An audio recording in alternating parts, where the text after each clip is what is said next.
이 호랑이 한 마리가 여러 마리의 새끼를 두었습니다. 그런데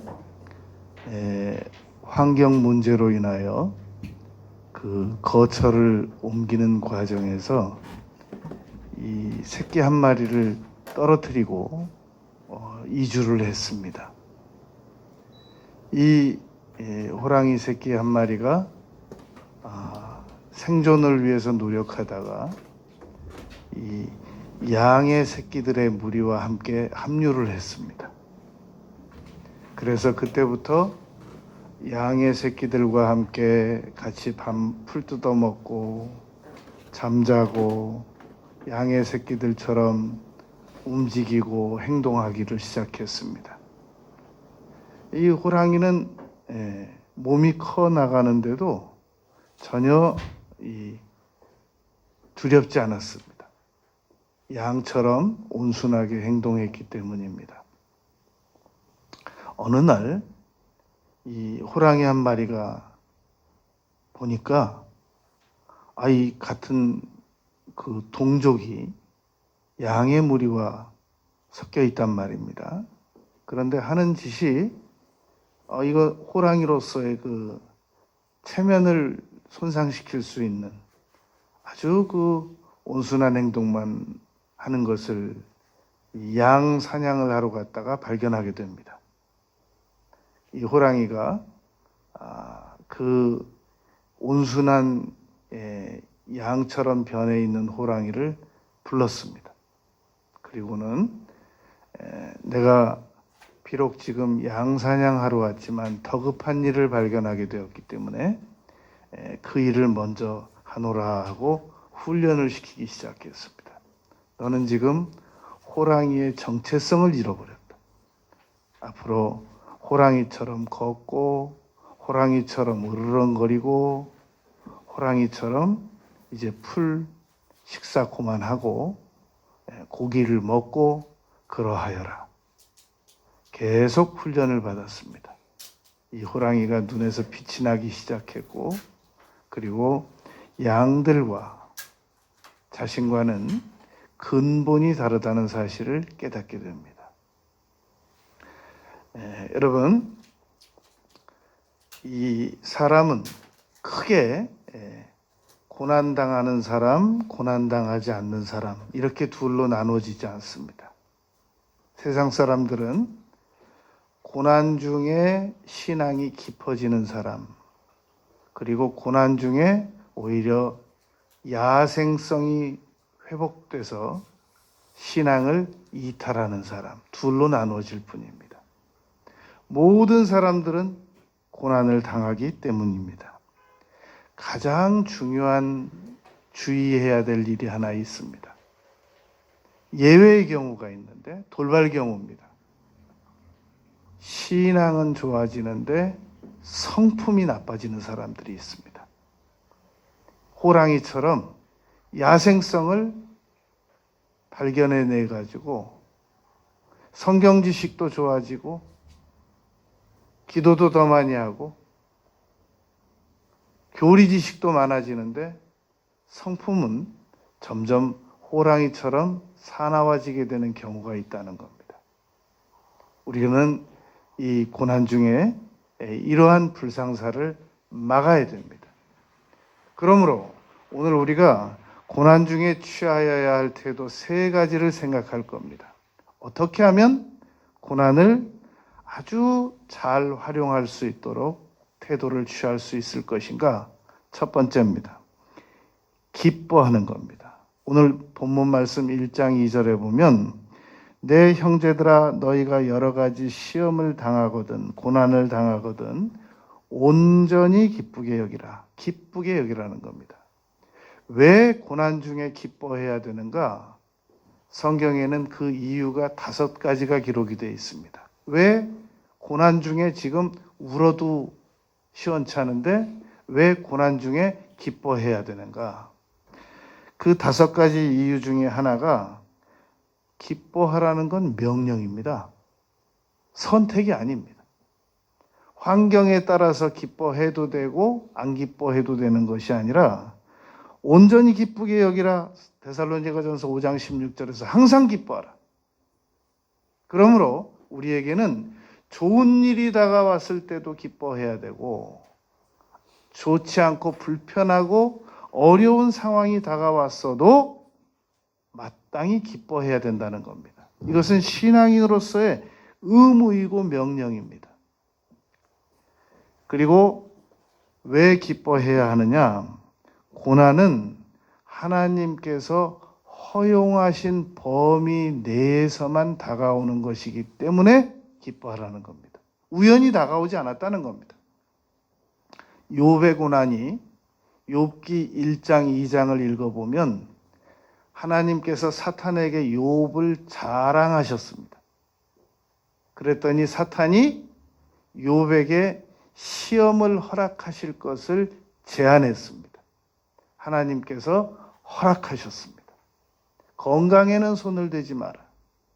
그 다음에 생명에는 손을 대지 마라. 이렇게 가이드라인을 설정해야 하시는 범위 내에서 고난을 허락하셨단 말입니다. 그러므로 우리에게 고난이 다가오면 이것도 뭐야? 그러지 말고 공손하게 이거 하나님께서 허락하신 거구나 라고 받아들일 줄 알아야 됩니다. 시험을 감당할 시험밖에는 너희에게 당한 것이 없나니 오직 하나님은 미쁘사 너희가 감당하지 못할 시험 당함을 허락하지 아니하시고, 시험 온전한 이 기쁜 일을 위하여 우리에게 고난은 하나님의 허락하시는 범위 내에서 다가오는 것이기 때문에 기뻐해야 된단 말입니다. 또 우리가 고난을 기뻐해야 할 이유는 고난을 끝내고 난 다음에는 하나님께서 그 고난을 선용시켜 주시기 때문입니다. 그 고난의 경험을 선용을 시켜 주시기 때문에 우리가 기뻐해야 된다는 겁니다. 시편 119편 67절 고난당하는 것이 내게 유익이라. 그리고 주의 말씀을 내가 지키고 내가 주의 율례들을 배우게 되었다. 선용시킨단 말입니다. 여러분, 만약에 고난을 한 번도 경험해 보지 않은 사람하고 대화를 하면 어떻게 될까요? 무슨 그 대화거리가 있겠습니까? 어디 이질감 생겨가지고 어떻게 대화를 나누겠습니까? 고난이 끝난 후에 선용할 수 있는 그 얘기거리들, 경험들, 이런 것들이 우리가 아주 고난의 유익입니다. 그래서 미국 나사에서는 이력서 자체에 이 실패한 경험을 적으라 라고 얘기를 한다는 겁니다. 요구를 한다는 겁니다. 우리가 왜 고난 때 기뻐해야 되느냐 하면은 우리가 고난을 당할 때 하나님께서 긍휼히 여겨주시기 때문입니다. 물론 긍휼히 여김을 받으려고 일부러 고난을 요청할 필요는 없습니다. 긍휼히 여김 받는 것 때문에 일부러 고난을 당하는 것을 자청할 필요는 없단 말입니다. 그러나 고난 당할 때 하나님께서 우리를 유독 더 각별히 긍휼히 여겨주신다는 겁니다. 이사야서 49장 13절에 보면은 여호와께서 그의 백성을 위로하셨은즉 그의 고난당하는 자를 긍휼히 여기실 것임이라. 여러분, 우리가 자녀들이 아프면 이 엄마들은 자녀들이 나을 때까지 모든 신경을 곤두세우고 다른 것에는 일체 신경이 안 써집니다. 오죽했으면 어느 검찰총장은 그렇게 말한 적이 있었습니다. 여검사들은 애들한테 문제가 생기면 일을 안 한대요. 그 정도로 엄마들은 이 자녀들에게 어려운 일이 생기면 모든 관심사를 자녀에게 집중시킨단 말입니다. 물론 아빠들도 집중을 시킵니다만 엄마들만 못하단 말입니다. 하나님께서는 우리가 고난을 당할 때 특별히 각별히 우리를 긍휼히 여겨주십니다. 그러니까 우리가 고난 당할 때 하나님은 어디 멀리 계신가 보다, 아주 나를 버리셨나 보다, 그러지 아니하시고, 우리가 왜 자녀들이 기침하고 아프고 열 많고 그러면 그냥 모든 스케줄을 다 정리하고 자녀들 돌보는 일에 더 신경을 많이 쓰는 것처럼 하나님께서 각별히 고난당하는 자녀들을 불쌍히 여기신단 말입니다. 또 한 가지 이 고난당할 때 우리가 기뻐해야 할 이유는 소원을 이루어 주시기 때문입니다. 그 고난을 통해서 소원을 이루어 주십니다. 여호와를 기뻐하라, 그가 내 마음의 소원을 이루어 주시리로다. 시편 37편 4절입니다. 잘 한번 생각을 해보세요. 요셉이 17살 때까지는 그나마 집에서 좀 좋은 예우를 받았었습니다.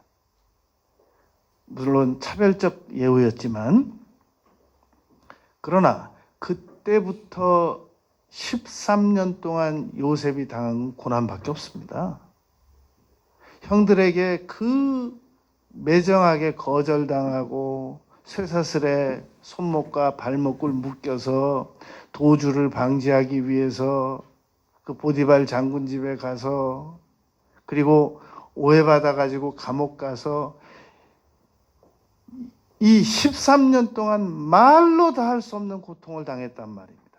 그러나 그것이 요셉의 꿈이 이루어지는 기간이었던 겁니다.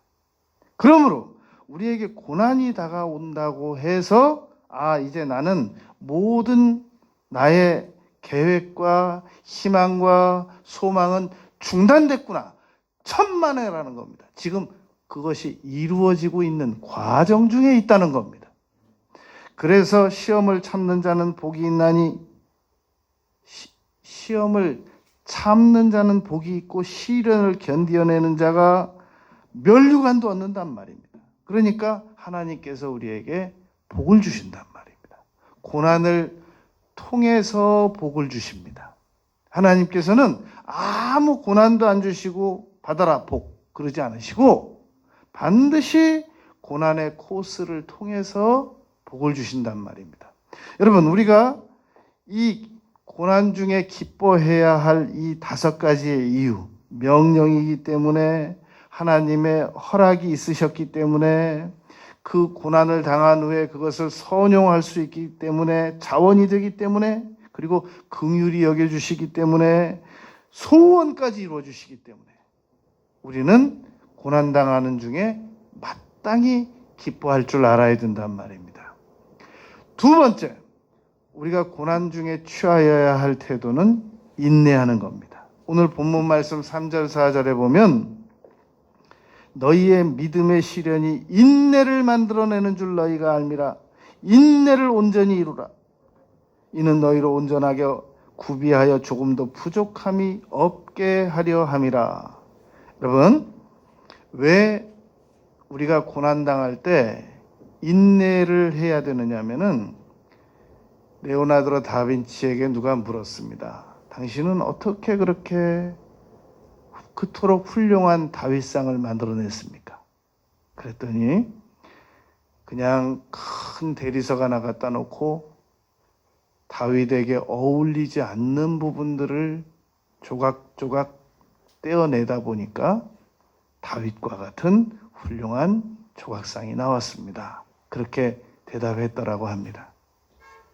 우리에게는 여러분, 하나님의 형상으로서, 하나님의 자녀로서 어울리지 않는 것들이 아직도 많이 붙어 있습니다. 그걸 어떻게 무슨 수로 떼내겠습니까? 고난밖에 없는 겁니다. 그런데 그 하나님께서 허락하신 그 고난을 우리는 잘 인내를 해드려야 된단 말입니다. 그래야, 인내를 해드려야 우리를 조금도 부족함이 없게 극상품으로 만들어 주실 수가 있단 말입니다. 그런데 인내를 안 하고, 못하고, 못 견뎌내고, 내가 신앙생활하는 것은 이렇게 고난당하려고 내가 신앙생활한 게 아니라고. 그러면서 교회를 뛰어나가고 신앙생활을 중단하고 원망 불평을 하고 그러면 하나님께서 우리를 못 고쳐주십니다. 고난을 견뎌내 주어야만 하나님께서 우리를 극상품으로 만드실 수가 있습니다. 여러분, 금메달을 따내는 선수들이 태릉 선수촌에서 그 따뜻한 봄날과 그 무더운 여름과 그 놀러 가기 좋은 가을을 견뎌내 주기 때문에 4년씩 견뎌내 주었기 때문에 올림픽에 나가서 금메달을 얻는 것이란 말입니다. 그 선수들이 봄이라고 못 견디고 여름이라고 못 견디고 가을이라고 못 견디고 춥다고 못 견디고 더 잠자고 싶다고 못 견디고 친구들 만나러 가고 싶다고 못 견뎌내면 무슨 수로 금메달이 얻어질 수가 있겠냔 말입니다. 우리가 하나님께서 우리를 축복하실 수밖에 없도록 만들려면 그러면 우리는 고난을 마땅히 견뎌내 주어야만 합니다. 그래서 바울 사도께서 로마서 8장에서 환난은 인내를, 로마서 5장에서 환난은 인내를 말은 환난 당할 때 하나님께서 우리가 인내할 수밖에 없도록 우리를 도우신다는 겁니다.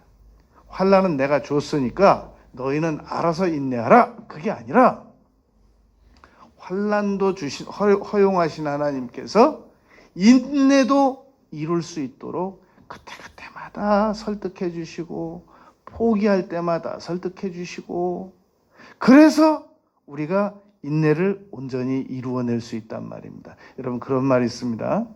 여성들이 출산 15분 전에는 다 포기하고 싶을 정도로 아프답니다. 포기하겠다는 게 아니라 출산 15분 전에는 너무너무 고통스러워서 아예 이거 포기하고 싶을 만큼 아프다는 겁니다. 그런데 그걸 견뎌냈기 때문에 오죽하면 요한복음에서 생명을 얻은 여인은 그 기쁨 때문에 그 고통을 아무리 기억하려고 해도 기억이 안 난다 라고 기록이 다 되어 있을 정도란 말입니다. 그래서 야고보서 5장 11절에 보면 보라 인내하는 자를 우리가 복되다 하나니 너희가 욥의 인내를 들었고 주께서 주신 결말을 보았거니와. 욥이 인내로 주께서 주신 결말을 얻었단 말입니다. 그러나 그 욥의 인내는 욥 혼자만 인내를 해낸 게 아닙니다. 하나님께서 욥으로 하여금 인내할 수 있도록 도와주셨단 말입니다. 욥이 여러분 그 욥기 전체를 읽어보면 왜 저를 태어나게 했습니까? 부터 시작해서 정말 원망불평은 아니라고 하지만 자조적인 고통스러운 절규를 많이 했단 말입니다. 하나님께서 넌 안 되겠다. 그리고 돕지 않으셨으면 욥이 42장까지 그래서 갑절의 복을 받을 수 있는 그 코스를 못 지나갑니다. 여러분 우리가 과거에 당했던 고난들 우리 힘만으로 견뎌낸 게 아닙니다. 신명기 1장에서 하나님께서 우리를 안으사 이스라엘 백성들을 안아서 광야를 옮기셨단 말입니다. 신명기 8장에서 내가 너희들을 낮춘 이유는 내가 너희들에게 고난을 당하게 하는 이유는 반드시 복을 주려고 그리하셨다고 말씀하셨단 말입니다. 교만하지 않게 하시려고 낮추셨다라고 말씀하셨단 말입니다. 욥은 욥기 23장 9절에서 내가 왼쪽에서도 봐도 하나님을 못 발견하고 오른쪽을 봐도 하나님을 못 발견하고 그러나 내가 가는 길을 그가 아시나니 그가 나를 단련하신 후에는 내가 천금같이 변할 것이다 라고 믿음의 고백을 했습니다. 그래서 그 고난을 당한 후에 내 걸음이 바로 따라서 치우치지 않고 내가 그의 입술을 명령을 어기지 아니하고 정한 음식보다 그의 입의 말씀을 더 귀히 여기는 그런 작품으로 만들어졌다라고 욥이 고백했단 말입니다. 여러분, 이사야서 48장 10절에서는 하나님께서 이사야 선지자를 통해서 이렇게 말씀하셨습니다. 내가 너를 은처럼 불 속에다 녹여가지고 연단을 해서 고난의 풀무에서 너를 단련해가지고 너를 택했다. 여러분, 우리가 고난 좀 당해본 사람들은 마치 은을 가지고 아주 멋진 작품을 만들어내기 전에 그 은을 불 속에다 먼저 녹여가지고 연단하는 과정을 통과한 것과 같은 과정을 지나서 지금 그 자리에 있는 겁니다. 그런데 그것을 나 혼자 인내했느냐? 그렇지 않단 말입니다. 여러분, 우리가 이만큼 아이들이 성장할 때 자기들이 알아서 컸습니까? 태어나자마자 예방주사 맞히고 황달주사 맞히고 감기 수없이 걸리고 폐렴 위기까지 오고 다 돌봐가지고 지금 이만큼 큰 거란 말입니다. 저는요, 저 혼자 다 인내 다 했어요. 그러는 거 아니란 말입니다. 우리가 신앙생활할 때 이만큼 자라온 것은 다 주위 선배 신앙인들의 위로와 격려도 있었고 목사님들의 돌봄도 있었고 그리고 특별히 기도하는 가운데 성령께서 위로하셨단 말입니다. 그러므로 인내라고 하는 것은 여러분, 마음에 들지 않는 사람이 변화될 때까지 기다리는 걸 인내라고 합니다. 우리는 보통 우리 자녀들에 대해서 여러분 그 마음에서 불이 일른다는 표현 들어보거나 직접 입으로 말해본 적 있었습니까? 그거보다 더 심한 표현이 있습니다. 열불 난다고 그러잖아요. 마음속에 불 하나만 일어나는 게 아니라 열불 난다고 그럽니다. 언제 열불 나느냐? 내 자녀가 내가 보는 앞에서 잘못된 길로 나갈 때 부모들은 마음속에 열불 납니다. 그런데 제가 자녀를 이만큼 양육해 본 부모로서 얘기를 하는데 자녀들은 말입니다. 일단 태어나면 무조건 40년은 기다려야 돼요. 제가 이전에는 30년 기다리라고 그랬는데 지금은 바뀌었어요. 10년이 늘었어요. 자녀들은 일단 태어나면 무조건 40년 기다려야 돼요. 그런데 이제 뭐 막 청소년기에 막 열불 난다 그러고 막 그런 그 우리 부모들 보면 제가 이렇게 보면 귀여워요. 그게 그렇게 되지 않아요. 인내해야 됩니다. 그런데 그 인내는 자기 자신을 봐서도 인내해야 됩니다. 자기 자신에 대해서도 인내를 해야 됩니다. 나는 왜 이렇게 빨리 안 변하냐? 광야에서 여러분 40년 동안 못 변하잖아요. 나는 이러다 광야 백성 되는 거 아니야? 성령이 계시잖아요. 그래서 성령께서 우리를 광야와 같은 세상에서 인내하도록 건져주실 겁니다.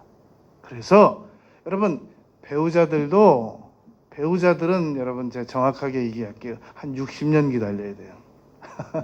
배우자들은 30년 가지고도 안 되고 40년 가지고도 안 돼요. 50년 가지고도 안 돼요. 배우자들은 60년은 평균 기다려야 됩니다. 그러니까 우리가 그럼 자기 자신은 얼마나 기다려야 되느냐? 자기 자신은 한 80년 기다려야 됩니다. 그러니까 고난 때 우리는 인내할 줄 알아야 됩니다. 기뻐하고 인내하고. 세 번째, 끝으로 우리가 고난 때 취하여야 할 태도입니다. 다가온 고난에 대해서 지혜로운 대처를 하기 위하여 반드시 부르짖어 기도를 드려야 됩니다. 고난 당할 때 기도를 하지 않으면 지혜가 오지 않습니다. 지혜가 없으면 다가온 고난에 대해서 지혜로운 대처를 못하고 그냥 고난에게 끌려가고 무의미하게 고난에 그냥 짓눌려 살기만 급급하지 아무 유익을 얻어낼 수가 없습니다. 그러므로 우리가 고난을 대하는 올바른 태도 중에서 가장 중요한 태도는 기뻐하는 것도 중요하고 인내하는 것도 중요한데 지혜로운 대처를 위하여 부르짖는 기도가 반드시 필요하다는 겁니다. 그게 5절 말씀입니다. 너희 중에 누구든지 지혜가 부족하거든 모든 사람에게 후히 주시고 꾸짖지 아니하시는 하나님께 구하라 그리하면 주시리라. 여러분, 이 이사야서 38장 1절부터 6절까지 보면 히스기야가 병들어서 죽게 됐었습니다.